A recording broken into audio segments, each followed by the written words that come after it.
अस्सलामुअलैकुम। Biology grade 10 FBIC domain human physiology sub domain respiratory system का last SLO आज cover करेंगे। Discuss briefly diseases related to respiratory system like bronchitis, emphysema, pneumonia, asthma and lung cancer. ये उन्होंने हमें 5-6 दे दी हैं हमें diseases जिनको हम लोगों ने डिस्कस करना है। आज जो हमारा पिछला चैप्टर था हम लोग अभी करके आए हैं, डाइजेस्टिव सिस्टम जैसा है, सर्कुलेटरी सिस्टम है। इसके अंदर हम लोग जब डिजीज़ेस को पढ़ रहे थे तो हम उनके कॉजेज़ पढ़ रहे थे, उनकी सिम्टम्स पढ़ रहे थे और उनकी ट्रीटमेंट्स पढ़ रहे थे।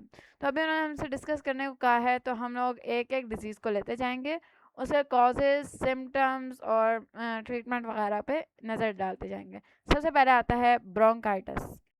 अच्छा, ये मैंने ब्रोंकाइटिस की जो ब्रोंकाइटिस डिजीज़ है उसकी मैंने एक डायग्राम बनाने की कोशिश की है। जो आपका ब्रोंकाई है यानी जो आपकी ट्यूब है, एयर पैसेज वे है, उसकी जो ये ट्यूब है वो ब्रोंकाई, ये नॉर्मली इस तरह है, यानी एक खुली ट्यूब है जिसके अंदर काफ़ी जगह और इसके जो वॉल हैं ये इतने यानी ज़रा कम है, ज़रा कम थिक है। लेकिन जब एक्यूट ब्रोंकाई है यानी जब ब्रोंकाइटिस हो गया आपको तो उसके अंदर आपकी वॉल्स बहुत ज़्यादा फूल जाती हैं और आपके बीच में बहुत कम जगह रह जाती है एयर के गुजरने के लिए। तो ब्रोंकाइटिस डिजीज़ इस तरह की डिजीज़ है, इसके अंदर आपके जो ब्रोंकाई है वो इन्फ्लेम हो जाती है। तो इन्फ्लेमेशन ऑफ ब्रोंकाई का नाम ब्रोंकाइटिस है। ठीक है। अच्छा, अब ये फूलती किस तरह है? ये होता है कि जो आपकी वॉल्स हैं वो एक्सेस म्यूकस प्रोड्यूस करती हैं और म्यूकस की एक थिक लाइनिंग यहाँ पे प्रोड्यूस होती है। इसकी वजह से ये आपकी वॉल्स जो एक बहुत ज़्यादा थिक वॉल बन जाती है और बीच से आपके पास एयर के गुजरने के लिए कम जगह रह जाती है। तो अब जो इसका इफ़ेक्ट होगा कि आपके साथ क्या होगा, आपको सांस कम आएगा, ब्रेथलेसनेस हो जाएगी, सांस की कमी हो जाएगी। ठीक है, आपको अपना सांस बार बार रुकता हुआ महसूस होगा। ठीक है, और अब इसकी वजह क्या है, यानी अगर आप इसको प्रिवेंट करना चाहते हैं तो आप किस तरह प्रिवेंट कर सकते हैं? तो इसका कॉज है, cause one and only smoking.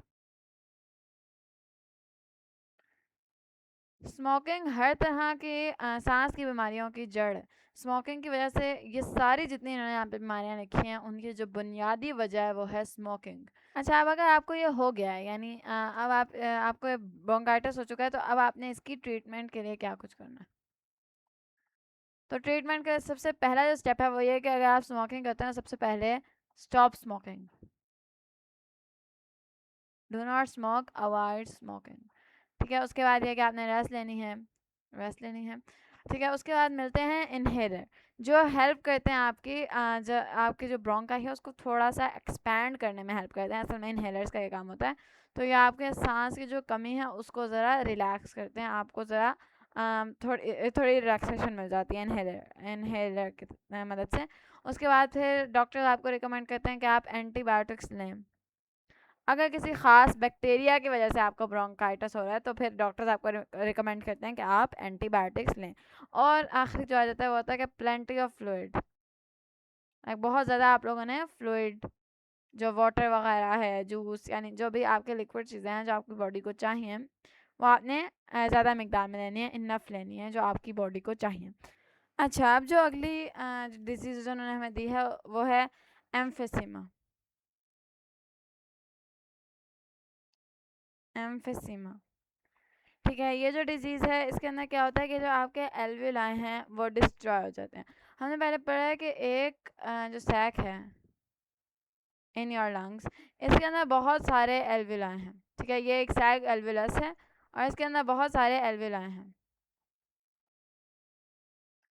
अब इस डिजीज़ के अंदर क्या होता है कि आपके जो एल्वियोलाई होते हैं ना वो डिस्ट्रॉय हो जाते हैं, डिस्ट्रॉयड एल्वियोलाई होता है, इन सबकी वॉल्स फ्यूज़ कर जाती हैं और ये एक बड़ा सैक बन जाता है, आपके एल्वियोलाई जो होते हैं वो डिस्ट्रॉय हो जाते हैं।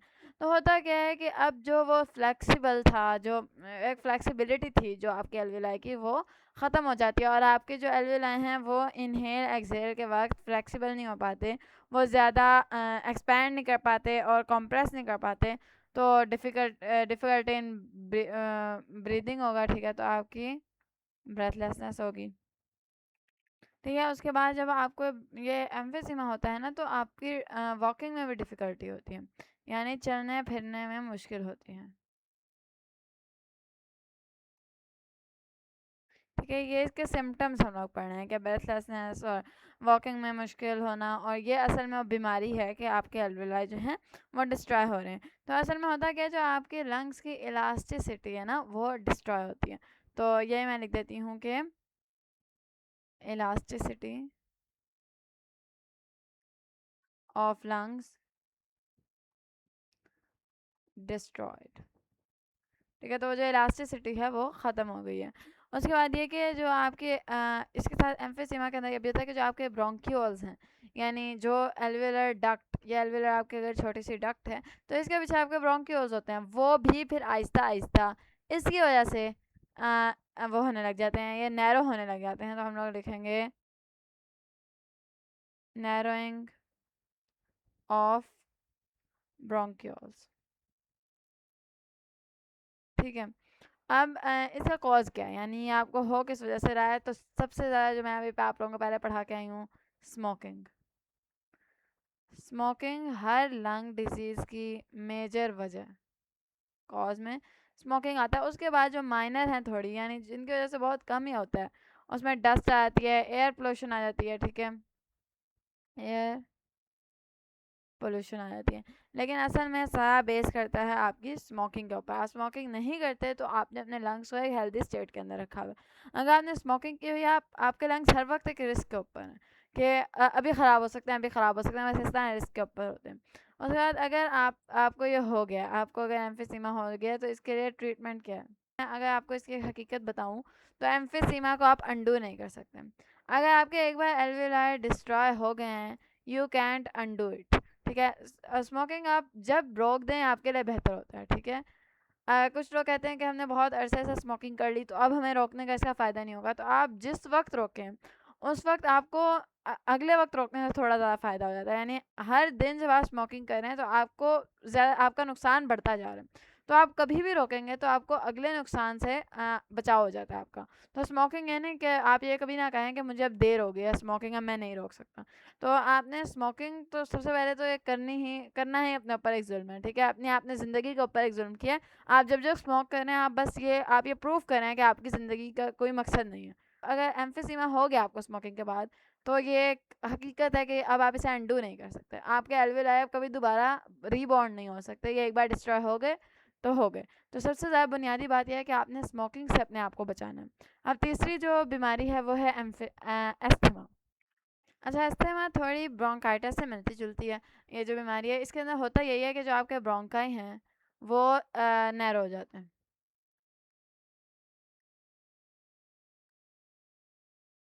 ठीक है, लेकिन इसके असल में वो नैरो उस वजह से नहीं होता, इस वजह से ये ब्रोंकाइटिस के अंदर होता है। ब्रोंकाइटिस के अंदर म्यूकस की एक थिक लाइनिंग आ गई थी, उसकी वजह से वो नैरो हो रहे थे।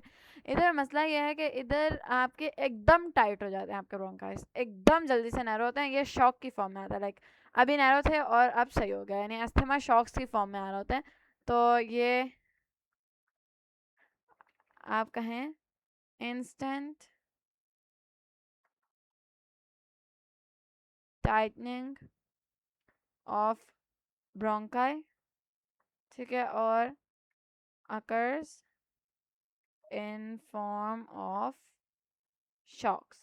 ठीक है, इसके शॉक्स लगते हैं, अस्थमा के शॉक्स होते हैं। जिस तरह हार्ट अटैक के एकदम शॉक नहीं लगते, उसी तरह अस्थमा के शॉक्स होते हैं। और यहाँ पे मसला ये होता है कि एक्सहेलेशन में डिफ़िकल्टी होती है। ठीक है, डिफ़िकल्टी इन एक्सहेलेशन, ज़्यादा इनहेलेशन में डिफ़िकल्टी नहीं होती, ज़्यादा एक्सहेलेशन में डिफ़िकल्टी होती है। ठीक है, अच्छा, अब सवाल ये आता है कि एक्सेलेशन में ही सिर्फ डिफ़िकल्टी क्यों, इन्हेलेशन में क्यों नहीं। तो जब आप इन्हेल कर रहे होते हैं ना, उस वक्त आपके जो लंग्स का है वो इतना प्रेशर नहीं होता। जब आप एक्सहेल कर रहे हैं तो आपका लंग्स जो प्रेशर क्रिएट करते हैं वो आपकी ब्रोंकाई को थोड़ा सा नैरो कर देते हैं। अगर अस्थमा के बायस आपको पहले से ही आपके ब्रोंकाई नैरो हैं, तो जब आपके एक्सहेलेशन के वक्त ब्रोंकाई आपकी बॉडी का प्रेशर नैरो करती है, तो उसकी वजह से जब आपको अस्थमा है तो आपके ब्रोंकाई बिल्कुल ही कोलैप्स कर जाते हैं। उनके अंदर इतनी जगह ही नहीं रहती कि वो एयर को बाहर एक्सहेल कर सकें। तो आपकी अगर नॉर्मल ब्रोंकाई है तो वो थोड़ा सा नैरो होता है और एयर एक्सहेल में कोई मसला नहीं होता, लेकिन जब आपका अस्थमा हुआ हुआ है तो कोलैप्स हो जाएगा और उसकी वजह से एक्सहेलेशन में मसला हो सकता है। तो इसकी कॉज क्या है, इसका कॉज भी स्मोकिंग।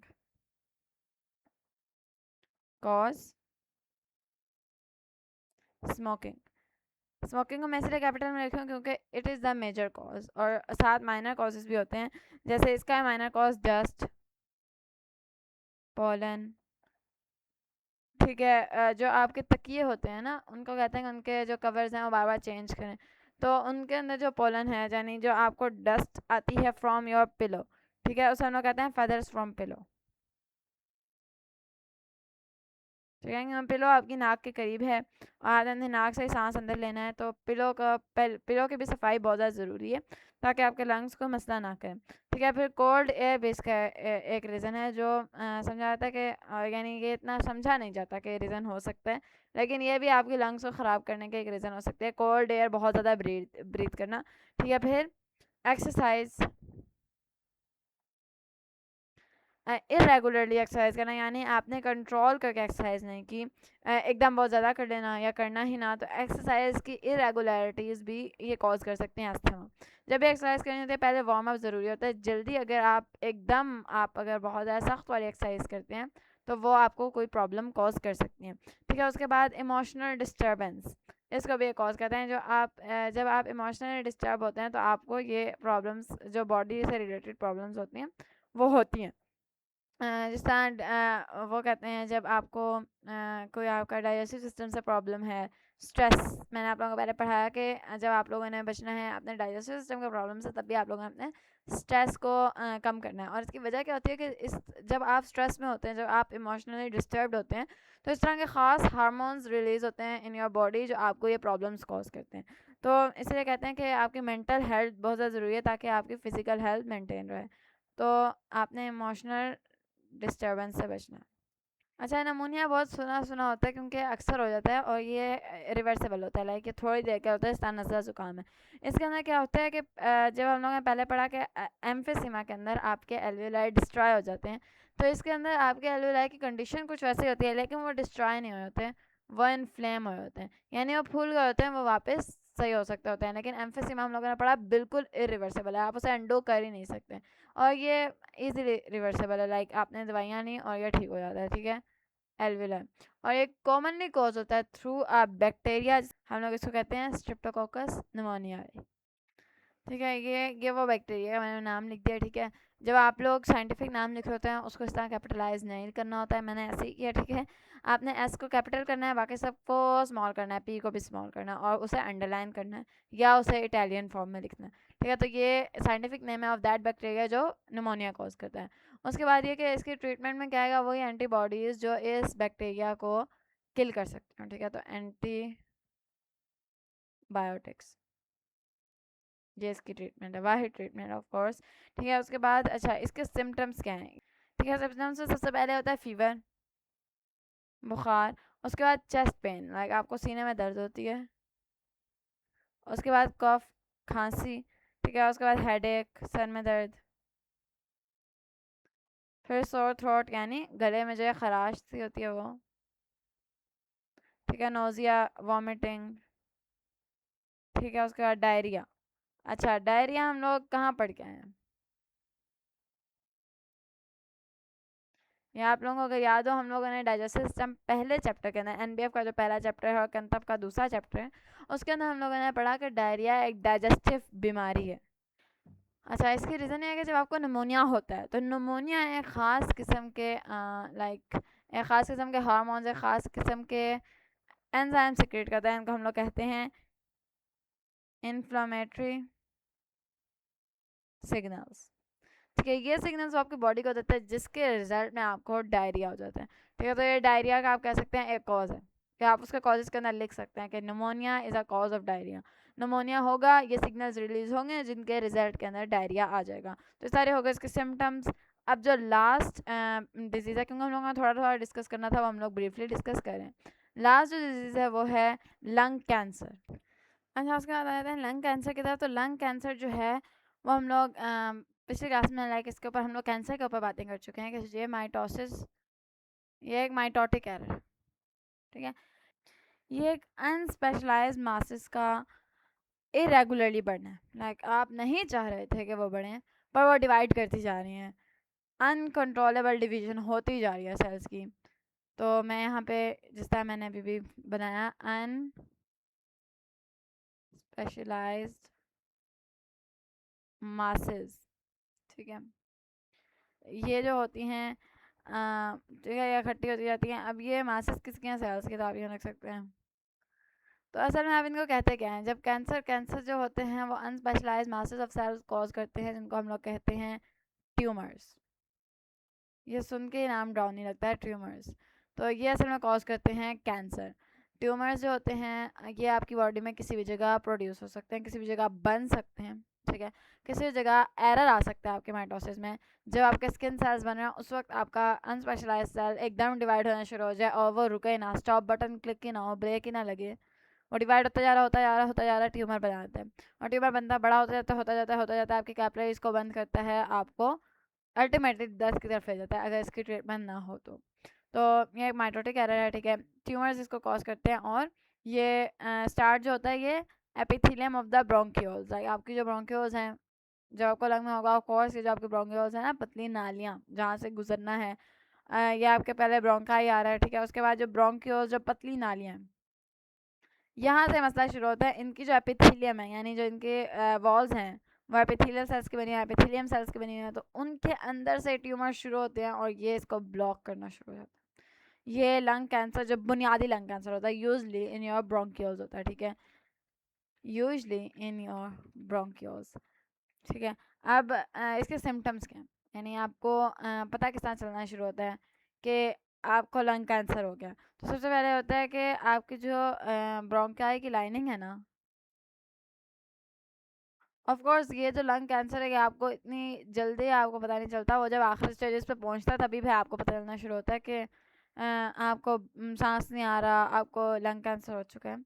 क्योंकि अगर आप रेगुलरली चेकअप्स नहीं करा रहे तो आपको किस तरह पता चलेगा कि आपकी ब्रोंकाई बंद हो चुकी है, ठीक है। आप रेगुलरली चेकअप इसीलिए ज़्यादा एहतियात ज़रूरी होती है, ठीक है, तो रेगुलरली चेकअप्स कराना ज़रूरी है। तो इसके सिम्टम्स क्या हैं कि सबसे पहले आपकी जो ब्रोंकाई की वॉल्स है ना, वो थिक होना शुरू हो जाती हैं। ये सबसे पहला सिम्टम है आपके लंग कैंसर का। ये होना शुरू हो गया, बस आपको पता चल गया कि अब आपको लंग कैंसर होने जा रहा है, ठीक है। उसके बाद ये कि सीलिया जो नहीं होते, जो आपके बाल हैं, cilia in your nasal cavity, in your nose, in your bronchi, ये आपके लॉस हो जाते हैं, आपके सीलिया ख़त्म हो जाते हैं फ्रॉम योर बॉडी। और फिर डस्ट आप इनहेल कर रहे होते हैं, डस्ट इन योर सीलिया ट्रैप नहीं होती क्योंकि आपके सीलिया तो अब है नहीं, तो इम्पॉसिबल हो जाता है कि आप डस्ट और डर्ट्स को जो है वो अपने लंग्स में जाने से रोकें। तो आपके लंग्स के अंदर अल्टीमेटली डस्ट जमती जाती है। तो ये हमारा था दूसरा सिम्टम। अगर मैं यहाँ पे सिम्टम्स नोट डाउन कर दूँ, ठीक है, और इन दोनों के बाद आपका ट्यूमर बनना शुरू होता है, ठीक है, आपका ट्यूमर अपीयर होना शुरू होता है। ट्यूमर आपका आपके आपकी ब्लड कैपिलरीज को, आपके ब्रोंकाई को ब्लॉक करना शुरू होता है, क्योंकि एक माइटोटिक एरर है, ये आहिस्ता आहिस्ता बढ़ता जाता है। तो इधर से एक चीज़ साबित होती है कि डिवीज़न ओनली आप लोगों को फ़ायदा नहीं देती, कभी कभी नुकसान भी उठाना पड़ता है। जब डिवीज़न हद से ज़्यादा हो जाए तो उसका नुकसान है, ठीक है। अब इसका कॉज क्या है? कॉज अभी आप लोगों को अभी तक क्लियर हो जाना चाहिए कि इसका कॉज है स्मोकिंग।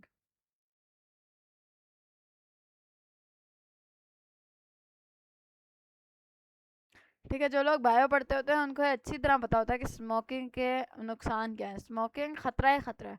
स्मोकिंग किसी तरह आपको फ़ायदा नहीं दे रही, ठीक है। अब इसकी ये तो मेजर था, जो माइनर है वो है एयर पोल्यूशन। यानी आप बस ये देखने की कोशिश करें कि स्मोकिंग आपको कहाँ कहाँ लेके जा रही है। इसने आपको लंग कैंसर करा दिया। लंग आपकी ज़िंदगी है, अगर आपने कभी रेस्पायर ना किया तो आप ज़िंदा कैसे रहेंगे? तो अगर आप स्मोकिंग करेंगे यूं यूं लंग कैंसर होना है, यूं यूं आपके लंग्स बर्बाद हो जाने। स्मोकिंग आपकी लाइफ के लिए एक डिज़ास्टर है। उसके बाद ठीक है, ये एयर पोल्यूशन, डस्ट वगैरह भी इसकी माइनर कॉजेज़ हैं, लेकिन आई एम टेलिंग यू सारी डिजीज़ की सबसे बड़ी जड़ स्मोकिंग है, द मेजर कॉज। ट्रीटमेंट क्या है? तो कैंसर की एक ही ट्रीटमेंट होती है, बहुत ज़्यादा अजीब है, यानी उससे आपको कभी तसल्ली नहीं होती, बहुत ज़्यादा मुश्किल हो जाता है, ठीक है, कैंसर से लड़ना। इसकी ट्रीटमेंट्स के अंदर जो आती है, अब आपको अगर कैंसर हो, मैं एक जनरली एक बात कर रही हूँ, तो आपको अपने बॉडी का वो एरिया रिमूव करना पड़ता है जहाँ कैंसर हो जाता है। आपको अगर टांग में कैंसर है, you have to remove your leg, ताकि आप हमेशा के कैंसर से बचें, अगर आप चाहते हैं कि बार बार आपका कैंसर ना हो। बाकी जो मेथड्स होते हैं टू रिमूव कैंसर वो आपको कुछ सालों बाद दोबारा से कैंसर कॉज करवा देते हैं, ठीक है। अगर आप बिल्कुल उससे बचना चाह रहे हैं, आपको अपनी टांग रिमूव करनी पड़ेगी, आपको अपना बाजू रिमूव करना पड़ेगा। अब आपको अपने लंग में हुआ तो आपको क्या करना पड़ेगा, अपना लंग रिमूव करना पड़ेगा। तो बस ये यानी एक सेटिस्फाइंग नहीं है, लेकिन आपको करना पड़ेगा। अब आपको एक बार हो गया। तो अब इसकी डिफरेंट टाइप्स हैं, ठीक है। सबसे पहले आता है लोबेक्टोमी। इसमें क्या होता है कि आपके अगर एक लोब में, लंग के एक लोब के अंदर यानी एक हिस्से के अंदर को बसता है, तो रिमूवल ऑफ वन लोब, यानी आप वो एक लोब पूरी तरह रिमूव कर देते हैं ताकि वहाँ से फैले मत, क्योंकि कैंसर फैल जाता है। कैंसर फैल जाता है तो उससे फैलने से बचाने के लिए आप वाला लोब रिमूव कर देते हैं। फिर होता है न्यूमोनेक्टोमी, ठीक है। इसके अंदर you have to remove your full lung, ठीक है। वे रिमूवल ऑफ आप रख रहे हैं साथ ही, removal of one lobe, removal of full lung, ठीक है। ये होता है न्यूमोनेक्टोमी में। उसके बाद आता है सेगमेंटेक्टोमी। इसके अंदर क्या होता है कि एक स्मॉल पार्ट को, लोब के भी स्मॉल पार्ट को रिमूव कर देना।